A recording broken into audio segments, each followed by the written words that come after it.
5 December 2025। 5 December বাংলাদেশের সর্বোচ্চ তাপমাত্রা 27 থেকে 29 ডিগ্রি সেলসিয়াস এবং সর্বনিম্ন তাপমাত্রা 12 থেকে 17 ডিগ্রি সেলসিয়াস। সূর্য উঠবে সকাল 6টা 18 মিনিটে এবং সূর্য অস্ত যাবে সন্ধ্যা 5টা 17 মিনিটে। দেশের অধিকাংশ অঞ্চলে রৌদ্রোজ্জ্বল থাকবে। আজ বৃষ্টিপাতের কোনো সম্ভাবনা নেই। দিনের বেলায় রোদ বেশ তীব্র হতে পারে, বিকেল ও সন্ধ্যায় তাপমাত্রা কিছুটা কম হবে। বাতাসের গতি প্রায় 7 থেকে 11 কিলোমিটার প্রতি ঘন্টায়।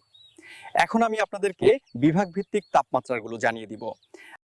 ঢাকা বিভাগের দিনের তাপমাত্রা হতে পারে 27 ডিগ্রি সেলসিয়াস এবং রাতের তাপমাত্রা হতে পারে 16 ডিগ্রি সেলসিয়াস। চট্টগ্রাম বিভাগের দিনের তাপমাত্রা হতে পারে 29 ডিগ্রি সেলসিয়াস এবং রাতের তাপমাত্রা হতে পারে 17 ডিগ্রি সেলসিয়াস। রাজশাহী বিভাগের দিনের তাপমাত্রা হতে পারে 27 ডিগ্রি সেলসিয়াস এবং রাতের তাপমাত্রা হতে পারে 13 ডিগ্রি সেলসিয়াস। খুলনা বিভাগের দিনের তাপমাত্রা হতে পারে 28 ডিগ্রি সেলসিয়াস এবং রাতের তাপমাত্রা হতে পারে 12 ডিগ্রি সেলসিয়াস। বরিশাল বিভাগের দিনের তাপমাত্রা হতে পারে 29 ডিগ্রি সেলসিয়াস এবং রাতের তাপমাত্রা হতে পারে 15 ডিগ্রি সেলসিয়াস। সিলেট বিভাগের দিনের তাপমাত্রা হতে পারে 27 ডিগ্রি সেলসিয়াস এবং রাতের তাপমাত্রা হতে পারে 15 ডিগ্রি সেলসিয়াস।